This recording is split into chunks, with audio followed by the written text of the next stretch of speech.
వెళ్దామా? సారథి, ముందుకి పోనివ్వు.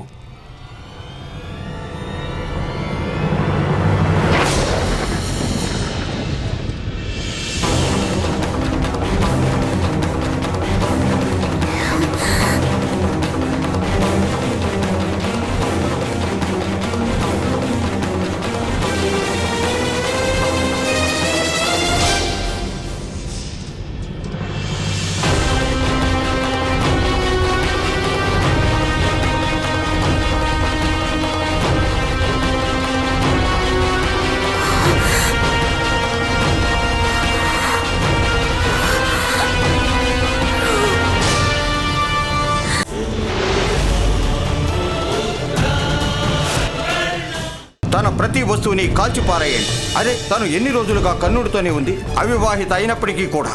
అందుకనే తనకు చెందిన వస్తువులన్నింటినీ ఇవాళ మనం అగ్నిలో భస్మం చేద్దాం. కాల్చేయండి.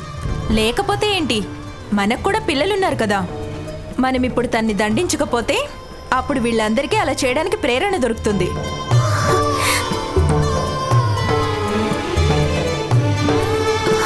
నాన్నగారు, మీరేం మాట్లాడట్లేదేంటండి?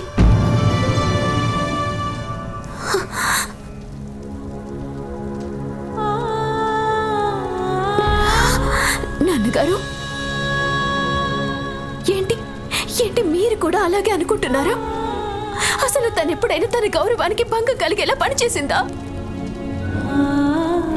ఏంటి చెప్పండి నాన్న, మీకు కూడా మీ కూతురు మర్యాదని అతిక్రమించే పని చేస్తుందనిపిస్తుందా? నాకు నా కూతురు మీద నమ్మకం ఉంది. నాకు నా కూతురి పవిత్రత మీద విశ్వాసం ఉంది.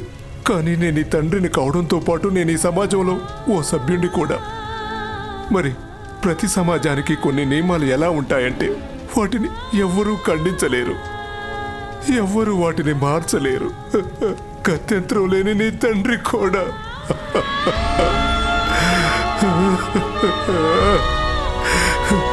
తన వస్తువులన్నింటినీ కాల్చిపారేయండి. వెంటనే తనని భుగత గ్రామం నుంచి వెళ్ళగొట్టండి. ఇక్కడ తనకు అసలు ఎలాంటి స్థానము లేదు.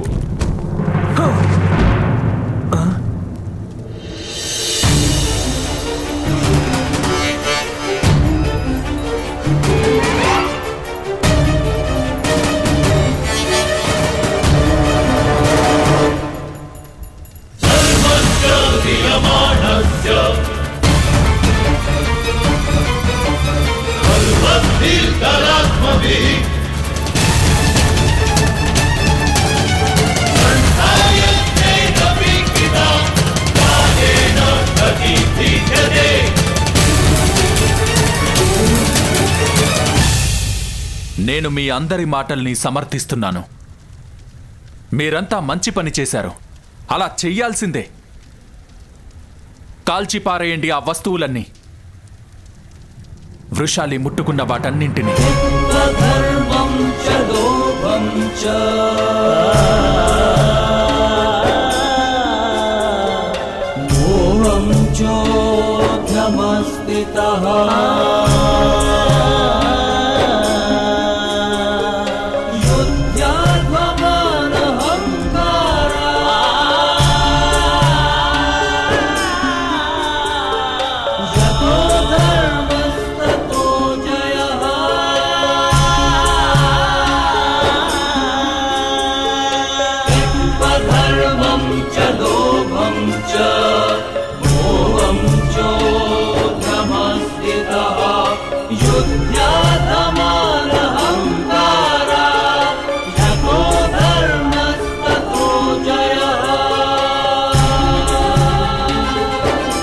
ఎందుకంటే అపవిత్రమైన వస్తువుల్ని పవిత్రం చేయడానికి ఒక్కటే మార్గం.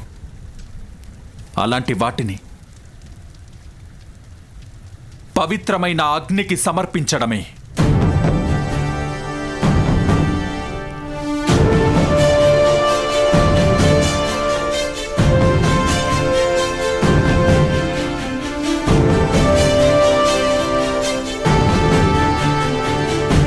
ఒకవేళ మీకందరికీ వృషాలి కూడా అపవిత్రురాలనిపిస్తే మరి తనని కూడా కాల్చేయండి. కానీ తనతో పాటు మీరు కూడా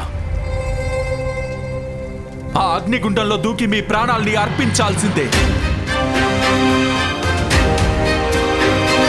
ఎందుకంటే మీరందరూ కూడా వృషాలి వస్తువుల్ని ముట్టుకున్నారు కదా. ఇక్కడ మీరు వృషాలి మీద అన్యాయం చేస్తున్నారు. ఎందుకంటే మీకందరికీ తను బలహీనురాలుగా కనిపిస్తుంది. వృషాలి అవివాహిత, కానీ నాకు కూడా పెళ్లి కాలేదు కదా. మరి మేమిద్దరం కలిసే ఉన్నాం. మీరందరూ కేవలం వృషాలినే ఎందుకో బహిష్కరిస్తున్నారు. ఎందుకో చెప్పనా? ఎందుకంటే వృషాలి ఓ స్త్రీ గనుక.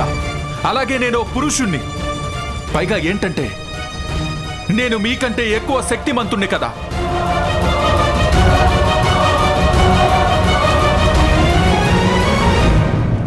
మీరేమన్నారు? మీకు కూడా కూతుళ్ళున్నారా? మరి మీరలా ఎలా చేయగలుగుతున్నారు? బుగత గ్రామంలో ప్రతి కూతురు వృషాలిని చూసి ప్రేరణ పొందాలి కదా. తను మనలాంటి వాళ్ళని ఉద్ధరించడం కోసం, మన గౌరవం కోసం ఆ సంఘర్షణలో నాకు తోడుగా నిలిచింది. వృషాలి కారణంగా బుగత గ్రామానికి అవమానం కాదు, గౌరవం పెరిగింది. ఇవాళ నా మనసుకు దుఃఖం కలుగుతుంది. ఆ దుఃఖం ఎందుకంటే మన దుర్దశకి కారణం స్వయంగా మన ఆలోచనలే. సరిగ్గానే చెప్పారు మీరు, సరిగ్గానే చెప్పారు. ఈ స్థానం వృషాలికి సరికాదు. ఎందుకంటే తనకి మీకు చాలా తేడా ఉంది. నాకు మిమ్మల్ని చూసినప్పుడల్లా నా మనసు అల్లాడిపోతుంది. వీళ్ల కోసమా నేను పోరాటం చేసేది అని. అలాగే ఎప్పుడు వృషాలిని చూసినా నాకేమనిపిస్తుందంటే, నేను తన కోసం పోరాటం చేయాల్సిందే.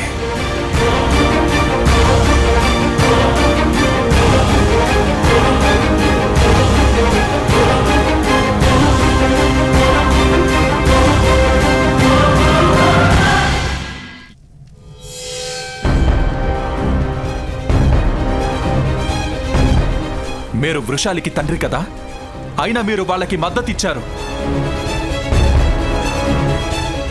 ఒకవేళ ఈ పనిని మీ కొడుకు చేసుంటే అప్పుడు మీరు తన్ని స్వీకరించేవారు కాదా? తన వస్తువుల్ని కాల్చేసేవాళ్ళ?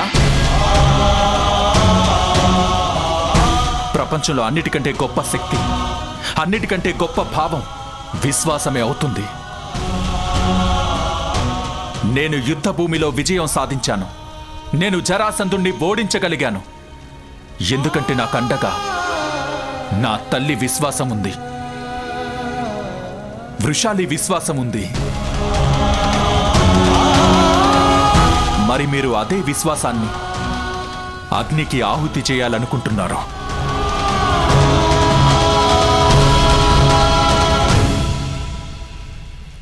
నాకు వృషాలి మీద నమ్మకం ఉంది, తన పవిత్రత మీద విశ్వాసం ఉంది, తన గొప్పతనం మీద విశ్వాసం ఉంది. కర్ణుడికి ప్రతి ఒక్క స్త్రీ శక్తి మీద విశ్వాసం ఉంది. వృషాలి ఇకపై ఇక్కడ ఉండదు. వృషాలి ఇకపై భుగత గ్రామంలో కాదు, అంగరాజ్యంలో ఉంటుంది. ఆ రాజ్యంలో సమానత్వం మీద విశ్వాసం ఉంది. ఆ రాజ్యం మార్పు తీసుకురావాలని ఆరాటపడుతోంది.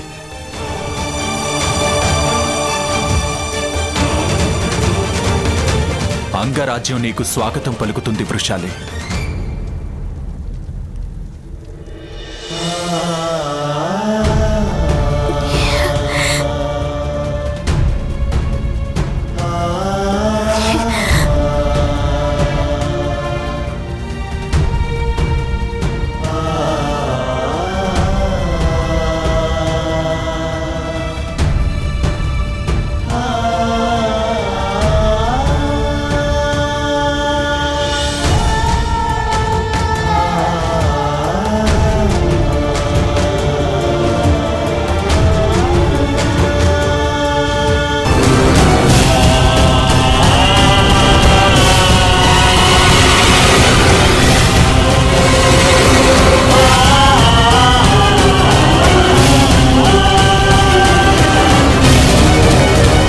అద్భుతం పురోచన, అద్భుతం.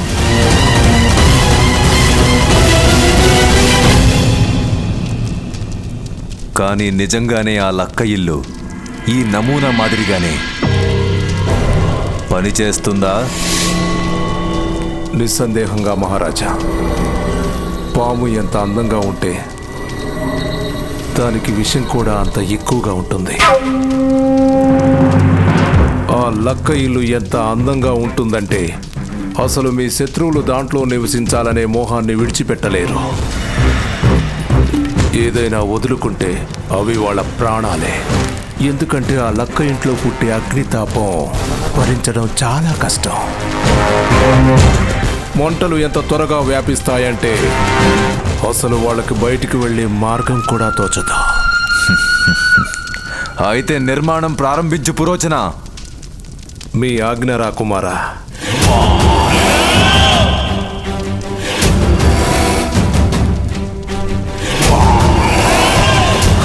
మావయ్య,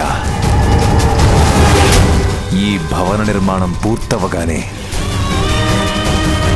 ఆ పాండవుల నిర్వాణానికి ఏర్పాట్లు మొదలవుతాయి.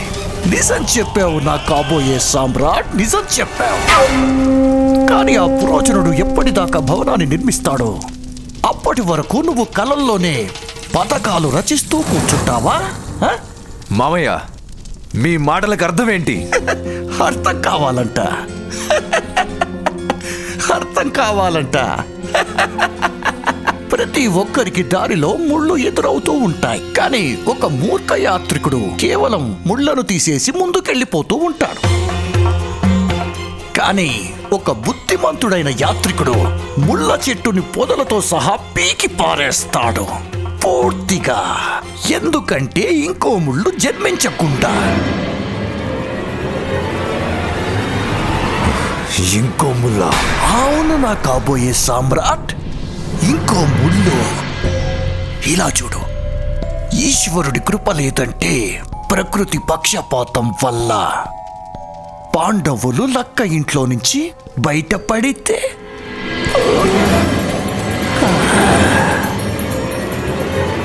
అయితే నేనేం చేయాలి మావయ్య? వివాహం. మావయ్య, ఏమంటున్నారు మీరు? వివాహమా?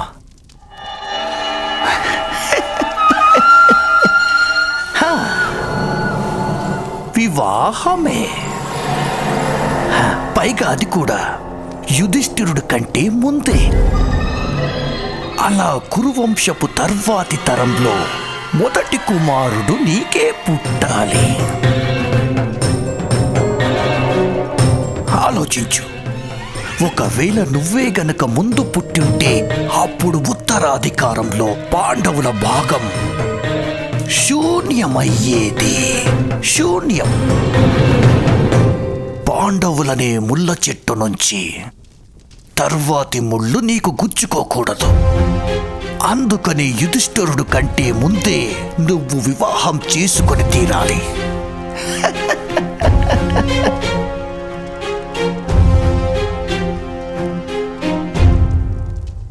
కానీ ఉన్నట్టుండి నా పెళ్ళంటే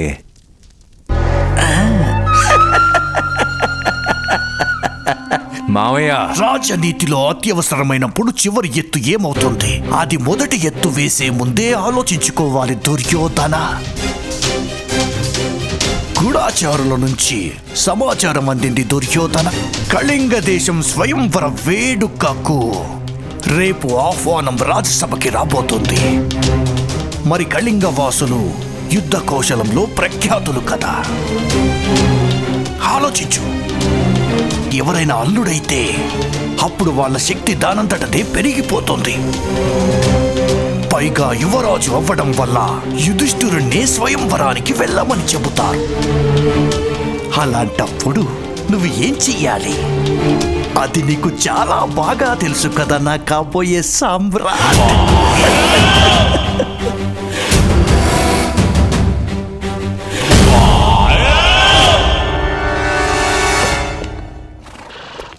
నువ్వేం చేశావో నీకు తెలుసు కదా కర్ణ.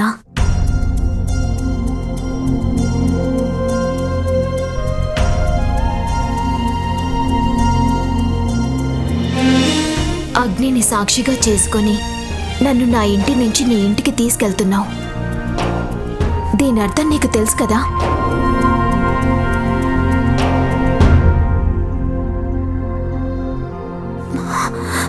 మరి నువ్వు నిజంగానే నన్ను పెళ్లి చేసుకుంటావా?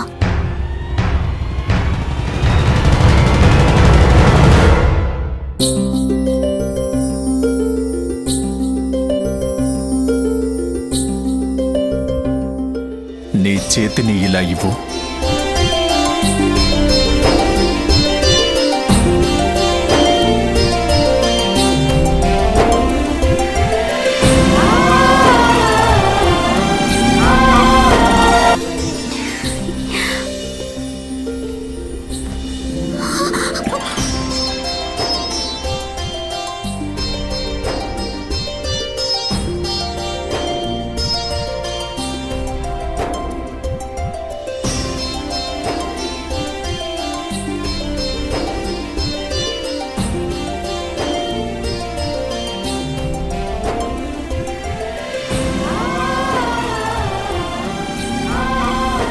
వృషాలి,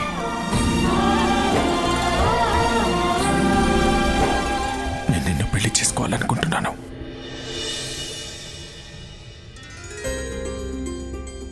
నువ్వు నన్ను పెళ్లి చేసుకుంటావా వృషాలి?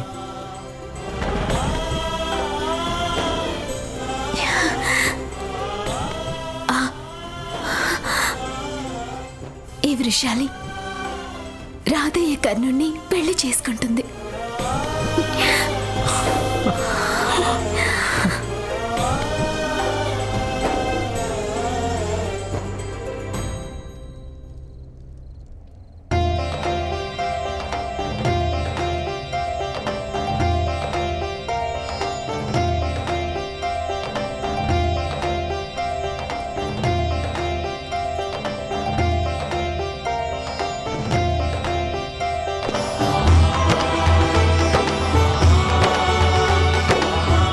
వెళ్దామా? సారథి, ముందుకి పోనివ్వు.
వృషాలి,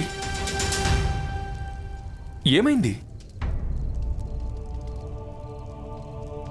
ఏదైనా చెడ్డ కలొచ్చిందా? అవును కన్నా, చాలా భయంకరమైన కలొచ్చింది. ఆ కలలో ఏముందంటే నువ్వు పెళ్లి బట్టల్లో ఉన్నావు, ఆ రథం మీద ఎవరో ఇంకో మహిళతో ఉన్నావు. నేను సారథిగా మారి రథం పక్కల్ని పట్టుకున్నానంట. అసలు ఇలాంటి కళ ఎందుకు వచ్చింది కన్నా? అసలు కళ్ళు అయినా నువ్వు ఇంకొక అమ్మాయిని ఎలా పెళ్లి చేసుకోగలవు? కల కన్నది నువ్వు, ఆరోపణలు మాత్రం నా మీద. నన్ను ఏడిపించొద్దు కన్నా. నాకు చాలా భయంగా ఉంది. నాకెవరో చెప్పారు, కలలు భవిష్యత్తుని తెలియజేస్తాయంటారు. నాకు అసలు అలాంటి కళ ఎందుకు వచ్చింది? ఒకవేళ నిజంగానే నా జీవితం అలా అయిపోదు కదా? ప్రశాంతంగా ఉండు వృషాలి, ప్రశాంతంగా ఉండు. సరే, నాకొకటి చెప్పు. నీకొచ్చిన కలలో నువ్వు ఆ స్త్రీ మొహం చూసావా?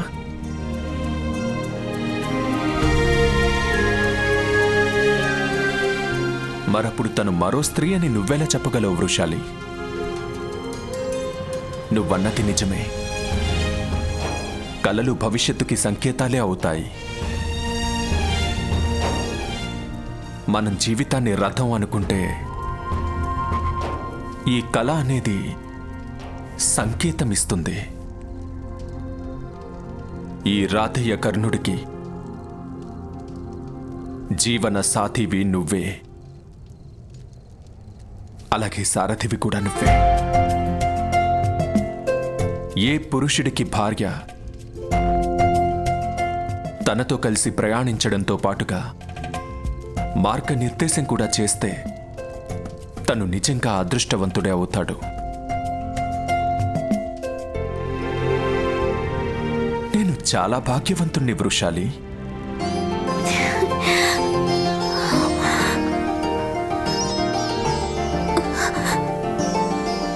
ఆ ఈశ్వరుడి దయ వల్ల ఈ కళకి అర్థం నువ్వు చెప్పినట్టుగానే అవ్వాలి కన్నా. ఏమైనా సరే నేను అనుకునేది కాకూడదు. ఇవాల్టికి అర్థం చేసుకుంది చాలు వృషాలి. ఇంకా భోంచేద్దాం పదా, అప్పుడే మనం బయలుదేరగలుగుతాం. రా.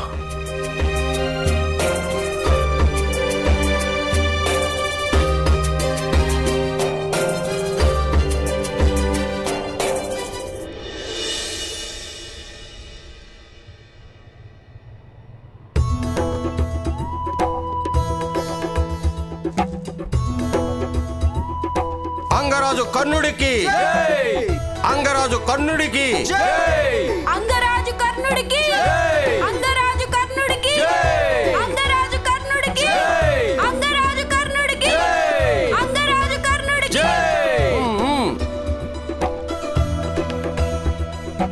అంగదేశం తమ రాజుకి స్వాగతం పలుకుతోంది. తమరు చాలా త్వరగా వచ్చేశారు. ఎందుకంటే మీకందరికీ ఓ మంచి విషయం చెప్పాలని. నేను పెళ్లి చేసుకోవాలని నిర్ణయించుకున్నాను.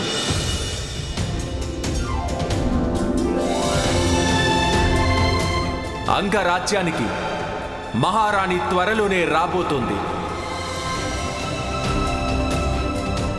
అంగదేశపు రాణి ఎవరో చెప్పండి మిత్రమా.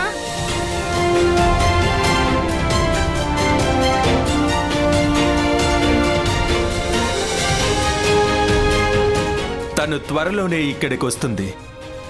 నువ్వే చూద్దువు గాని.